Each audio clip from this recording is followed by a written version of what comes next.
जय हिंद दोस्तों। उत्तराखंड वन दरोगा के लिए हम मैथ्स की क्लास को कवर कर रहे थे, जिसमें हमारा टॉपिक मेंसुरेशन चल रहा था। ठीक है, तो मेंसुरेशन को हम कवर कर रहे थे। मेंसुरेशन में हम ट्रायंगल को कवर कर चुके हैं।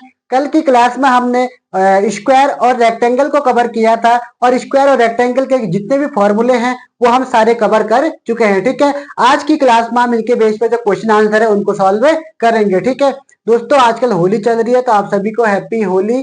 अच्छे से आप अपनी होलियां मनाइएगा। ठीक है, तो स्टार्ट करते हैं हम आज अपनी क्लास को, जिसका नाम है मेंसुरेशन, और इसकी हम क्या कर रहे हैं, क्वेश्चन आंसर को सॉल्व कर रहे हैं। ठीक है, इसी तरीके से आपसे क्वेश्चन पूछ सकता है। ठीक है, आज जो मैंने क्वेश्चन ले रखे क्लास 9th के क्वेश्चन ले रखे हैं, तो आप लोग इसको भी वहां से भी देख सकते हैं। ठीक है, तो स्टार्ट करते हैं। पहला क्वेश्चन क्या है, किसी वर्ग का क्षेत्रफल 900 सेंटीमीटर स्क्वायर दिया है, तो उस वर्ग की भुजा ज्ञात कीजिए। ठीक है, तो पहला क्वेश्चन आंसर नंबर फर्स्ट, किसी वर्ग का क्षेत्रफल, मैंने कल ही आपको फॉर्मूला बताया था, जो वर्ग का क्षेत्रफल होता है वो भुजा स्क्वायर होता है, यानी कि ए स्क्वायर। ठीक है, और इसकी वैल्यू देखिए 900 सेंटीमीटर स्क्वायर। ठीक है, तो इसकी ए निकालेंगे तो साइड निकालेंगे तो ए बराबर कितना हो जाएगा, रूट ऑफ 900 सेंटीमीटर स्क्वायर। ठीक है, तो इससे रूट कटेगा और 900 का 30, तो यानी कि ए बराबर कितना आ जाएगा 30। 30 की जो रूट होता है वो होता है 900। ठीक है, तो ठीक है, यहां से हम ए निकल गया, साइड निकल गई 30। ठीक है, और उसके बाद हम यहीं से अगर इसका विकर्ण निकाला है, तो विकर्ण यानी कि डायगोनल निकालते हैं। डायगोनल क्या होता है, ए रूट 2 होता है, तो डी बराबर कितना होगा 30 रूट 2। पहला क्वेश्चन हम सॉल्व कर चुके हैं। ठीक है, इसी तरीके से आपको इन क्वेश्चन को सॉल्व करना है। ठीक है, इसमें ज्यादा टफ क्वेश्चन नहीं बनते। ठीक है, इसके बाद जो 3D आएगा उससे क्वेश्चन ज्यादा पूछता है, और वो थोड़ा टफ भी है। ठीक है, उसमें फॉर्मूले ही होते हैं, लेकिन उसको भी आप आसानी से पढ़ा देंगे। ठीक है, फिर है किसी वर्ग का परिमाप 400 सेंटीमीटर दिया है, तो उस वर्ग की भुजा और विकर्ण ज्ञात करो। अब इसमें अभी आपको एरिया दिया था, तब आपसे इसकी भुजा पूछी थी। अब इसको आपको पेरीमीटर दिया है, आंसर नंबर 2। अब इसमें पेरीमीटर कितना दिया है, 400। अब पेरीमीटर होता है क्या है, स्क्वायर का जो पेरीमीटर होता है वो होता है 4 इंटू साइड। तो साइड हम ए मान लेते हैं, तो 4 इक्वल टू कितना हो गया 400। तो यहां से ए की वैल्यू कितनी आ जाएगी, 4 से ये कट गया 100 टाइम, तो ए की वैल्यू आ गई यहां से 100। और विकर्ण, अब विकर्ण निकालना है, तो विकर्ण के लिए हम क्या निकालते हैं, डी। डी बराबर क्या होता है, ए रूट 2 होता है, तो डी बराबर ए 100 रूट 2। तो यहां से हम इसको भी सॉल्व करते हैं। दूसरा क्वेश्चन भी हमारा हो चुका है। ठीक है, अब तीसरा क्वेश्चन आपसे इस तरीके से क्वेश्चन पूछेगा, ये थोड़ा थ्योरी में दे देगा आपको लिखने के लिए। ठीक है, तो आपसे बोलेगा एक स्क्वायर दे रखा है, एक स्क्वायर दे रखा है, तो उसके अंदर एक स्क्वायर होगा, और बाहर की जो साइड दी होगी वो 10 दी होगी, या कुछ और दिया होगा, और अंदर के जो 5 दे रखा है। ठीक है, तो इन दोनों में से जो इस एरिया है, तो इसका आपको एरिया पूछेगा। ये मोस्ट इंपोर्टेंट क्वेश्चन है, ऐसे आपसे पूछ सकता है। ठीक है, कभी कभी आपको चित्र ना दिया हो, लैंग्वेज में भी सॉल्व करने के लिए आपको दे सकता है। ठीक है, तो अगर इसकी साइड ए है, तो पहले आपको क्या करना है, ये बाहर वाले का निकालना है, रेक्टेंगल का बाहर वाले स्क्वायर का एरिया निकालना है। उसके बाद जो अंदर वाले हैं इसका निकालना है, और फिर बाहर वाले में से अंदर वाले को माइनस कर देना है। ठीक है, तो पहले मैं बाहर वाले का निकालता हूँ, आंसर नंबर 3। ठीक है, तो बाहर वाले का स्क्वायर क्या होगा, ए स्क्वायर होता है, तो यानी कि 10 का स्क्वायर बराबर 100 हो गया। अब हम अंदर वाले के निकालेंगे, इसको a1 मान लेते हैं, इसको a2। a2 का स्क्वायर 5 का स्क्वायर बराबर 25। ठीक है, तो अब हमें निकालना इस एरिया का, तो इसमें से हम क्या करेंगे, a1 स्क्वायर माइनस का a2 स्क्वायर करेंगे, तो 100 माइनस का 25, तो बराबर कितना आएगा 75। ठीक है, तो यहां से जो इसका निकल गया वो निकल गया 75 निकल गया। ठीक है, तो ये हो गया इसका आंसर।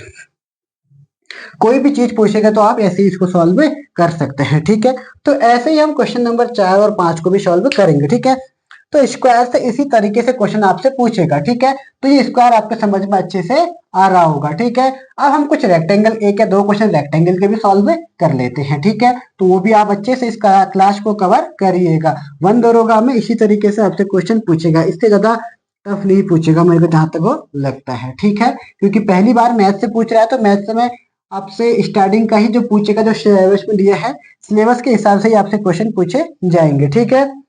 उसके बाद फिर क्वेश्चन नंबर है चौथा, आंसर नंबर 4।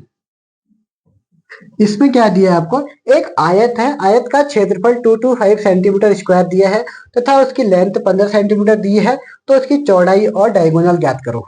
चौड़ाई निकालनी है, डायगोनल। सबसे पहले हमें दिया क्या है वो देख लो। हमें दिया है, क्या दिया है, एरिया। एरिया को हम ए से दिखाते हैं। अब हम बात रेक्टेंगल की कर रहे हैं, इस बात का ध्यान रखना। 225 सेंटीमीटर स्क्वायर, और क्या दिया है, लेंथ दे रखी है। तो एल दे रखी है, एल बराबर कितना दिया है, 15 सेंटीमीटर स्क्वायर, ठीक है। तो इसको हम ऐसे सॉल्व कर सकते हैं, ठीक है। तो हम इसको कैसे सॉल्व करेंगे, एरिया बराबर क्या होता है, एल इंटू बी होता है, ठीक है। तो एरिया कितना हो जाएगा यहाँ से, ए बराबर 15 अगर रखूंगा तो इसमें फिर ये दिक्कत होता है, चलो करके देख लेता हूँ। एल बराबर यहाँ पे 15, एरिया भी तो दिया है 225 सेंटीमीटर का स्क्वायर बराबर एल कितना दिया है, 15 सेंटीमीटर, और बी हमें निकालना है, ठीक है। तो 15 से अगर इसको हम काटेंगे तो 15 टाइम ही कटेगा, ठीक है। तो यानी कि तो एक स्क्वायर ही हो गया, फिर 15 15 साइड इक्वल है तो स्क्वायर हो गया, तो कोई बात नहीं। तो बी बराबर कितना हो जाएगा हमारा 15, 1 सेंटीमीटर से 1 सेंटीमीटर कटा तो खाली 15 सेंटीमीटर। तो यानी कि इसकी जो वो निकली बी, वो साइड कितनी निकली, 15 सेंटीमीटर, ठीक है। तो इसका विकर्ण भी हमें ज्ञात करना है, ठीक है। और पेरीमीटर भी निकाल देंगे, उसमें क्या जा रहा है। विकर्ण क्या होता है, विकर्ण के लिए फॉर्मूला लगता है L square plus B square, ठीक है। तो डी बराबर एल कितना है, 15 का स्क्वायर प्लस ये भी 15 है, 15 15 का स्क्वायर। तो डी बराबर 15 का स्क्वायर 225 प्लस 225, ठीक है। 225 कॉमन ले लेता हूँ, डी बराबर मैंने यहाँ पर ऐसे सॉल्व करना, आप करोगे तो 550 आएगा, और 550 से आपका किसका रूट होता है आपको याद नहीं होगा, ठीक है। तो इसलिए आप एक काम करना, 225 को मैंने कॉमन ले लिया, ठीक है। तो यहाँ 1 बच गया प्लस 1 यहाँ बच गया। तो फिर उसके बाद फिर क्या हो गए, डी बराबर 225 और ये √2, अब रूट को बाहर निकालेंगे तो ये हो जाएगा 15। तो डी बराबर 15√2, इसका डायगोनल निकल गया, ठीक है। ऐसे हम इसका पेरीमीटर भी निकाल सकते हैं। तो पेरीमीटर क्या होता है, 2l प्लस बी होता है। तो p बराबर 2, 15 प्लस 15, ठीक है। तो 2 15 15 30, ठीक है। तो p बराबर 60। इसकी साइड इक्वल होगी तो इसका मतलब ये क्या है, ये तो एक स्क्वायर हो गया, ठीक है। ये एक स्क्वायर है, यानी कि ये भी 15 है, ये भी 15, ये भी 15, ये भी 15। अब इसमें इसका वाला फॉर्मूला लगाकर भी इसको सॉल्व कर सकते हैं, ठीक है। उसके बाद फिर लास्ट क्वेश्चन है, इसको भी हम सॉल्व करेंगे, ठीक है। तो जितने चीजें आपसे पूछ सकता है वो सारे के सारे मैं यहाँ पे सॉल्व कर रहा हूँ, ठीक है। एक क्वेश्चन में अगर आपको एरिया ही दिया तो पेरीमीटर भी निकाल रहा हूँ, डायगोनल भी निकाल रहा हूँ, लेंथ और ब्रेथ सब निकाल के आपको बता रहा हूँ, ठीक है। तो ऐसे ही आपको भी हर क्वेश्चन के साथ करना है। जैसे ही आप कोई प्रैक्टिस करोगे तो प्रैक्टिस के साथ आपको क्या करना है, जो क्वेश्चन ले, जैसे उस क्वेश्चन में केवल आपसे एरिया पूछा है, ठीक है। तो एरिया पूछा तो आप केवल एरिया ही ना निकालो, उसका उसका आप क्या निकाल के देखो, उसका रेक्टेंगल लेंथ और ब्रेथ तो निकाली होगी, उसका पेरीमीटर निकाल लो, उसका डायगोनल निकाल लो। ऐसे ही आपकी प्रैक्टिस अच्छी होगी, ठीक है। उसके बाद फिर हमारा क्वेश्चन है 5वें नंबर का क्वेश्चन है। अब 5वें नंबर का क्वेश्चन क्या कह रहा है, आयत का परिमाप 400 सेंटीमीटर दिया है तथा उसकी लंबाई 100 सेंटीमीटर दी है, तो उसका क्षेत्रफल और चौड़ाई ज्ञात करो। पहले निकालना है एरिया, क्वेश्चन आंसर नंबर 5, ठीक है। तो एरिया निकालना है पहला, उसके बाद फिर क्या निकालना है, और चौड़ाई यानी कि और बी निकालना है। लेकिन आपको दिया क्या है, पी दिया, पी यानी कि पेरीमीटर कितना दिया है, 400 सेंटीमीटर, और लंबाई एल दिया है 100 सेंटीमीटर, ठीक है। तो इसको आप कैसे सॉल्व करेंगे, आपको पता होना चाहिए। तो पेरीमीटर होता है रेक्टेंगल का, पी बराबर क्या होता है, 2l प्लस बी होता है, ठीक है।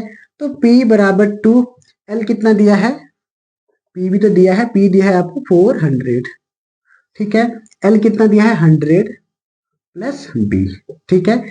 400 इक्वल टू ये 200 2 से यहाँ इससे मल्टीप्लाई करोगे, 2 से इसमें भी, तो हो जाएगा 200 प्लस 2b। तो इसको आप इस तरह भेजो, तो ये हो जाएगा 200, 2b आगे लिख लेता हूँ, 400, इसमें से इसको माइनस किया तो 200 हो गया, ठीक है। तो 2b इक्वल टू 200, तो b इक्वल टू यहाँ से भी क्या निकल गया 100। ये भी मेरे क्वेश्चन भी ऐसे ही बन रहे, b भी यहाँ से क्या निकल गया 100 निकल गया, ठीक है। और अब हमें क्या करना है, एल भी निकल गया और बी भी निकल गया है, ठीक है। उसके बाद फिर हमें क्या करना है, इसका एरिया निकालना है। तो एरिया के लिए क्या होता है, एरिया बराबर एल इंटू बी होता है, इन दोनों का स्क्वायर, 100 100 का स्क्वायर कर दो, तो ए बराबर 100। यानी कि जब भी आप किसी जो है जीरो होगा तो उसका स्क्वायर निकलना, वो कुछ नहीं करना है, जितने जीरो है उसी का दुगुना कर दो, तो ये इसका स्क्वायर हो जाएगा, ठीक है। 100 का स्क्वायर, सेंटीमीटर सेंटीमीटर का स्क्वायर। और क्या निकालना है इसमें, क्षेत्रफल हो गया, चौड़ाई निकाल दी, विकर्ण विकर्ण भी निकाले, डायगोनल भी निकाल कर देख लेते हैं। डायगोनल क्या होता है, एल स्क्वायर, सेम ही निकलेगा, एल कितना है 100 का स्क्वायर प्लस ये भी 100 का स्क्वायर, तो डी बराबर कितना हो जाएगा 100 का स्क्वायर, 2 3 4 प्लस 1 2 3 4। फिर आपको एक काम करना है, यहाँ से इसको कॉमन लेना जैसे अभी किया था, 4 और यहाँ 1 बचा, यहाँ भी 1 बचा, ठीक है। तो डी बराबर ये हो जाएगा आपका 100 10, हाँ ना 1000 और 2 हो गया, इसको बाहर निकालो तो 100, डी बराबर 100√2। यहाँ से भी आप इसको सॉल्व कर सकते हैं, ठीक है। इसी तरीके से आप सारे के सारे क्वेश्चन को सॉल्व करना है, ठीक है। ऐसे ही आपको एक ऐसा रेक्टेंगल भी दे देगा इस तरीके से, और आपको ये ऐसे दे देगा, ठीक है। तो आपको इसका एरिया दिया होगा और बाहर वाले का एरिया दिखा होगा, ठीक है। तो आपको इस अंदर का निकालो बोलेगा, तो आपको क्या करना है, पहले बाहर वाले का निकालना है और फिर अंदर वाले का निकालना है, फिर बाहर वाले में से अंदर वाले को माइनस कर देना है, तो ऐसे भी आपका क्वेश्चन बन जाएगा, ठीक है। कभी कभी आपको इसी क्वेश्चन को थ्योरी में रहेगा, ठीक है, कहेगा आपसे एक आयताकार पार्क है जिसका एरिया इतना है तथा उसके अंदर एक वो बना रखी है, एक ईंटों की दीवार बना रखी है और उसका एरिया इतना है, तो आप जो ईंटों का दीवार और जो बाहर का आयताकार एरिया है इसका एरिया निकालो। तो आप क्या करोगे, उसमें यही वाला फॉर्मूला लगाओगे, पहले बाहर का निकालोगे फिर अंदर का निकालोगे और फिर इसको सॉल्व करके, ठीक है, आपके ऑप्शन में कोई आंसर होगा तो वहां से आप इसको सही कर सकते हैं, ठीक है। इसी तरीके से आप और क्वेश्चन को भी लाते रहेंगे, ठीक है। हम ये क्वाड्रिलेटरल को भी कवर कर चुके हैं, इसमें और चीज भी होती है, रोम्बस होता है, ट्रेपेजियम होता है, लेकिन उसको अभी हमें नहीं करना है।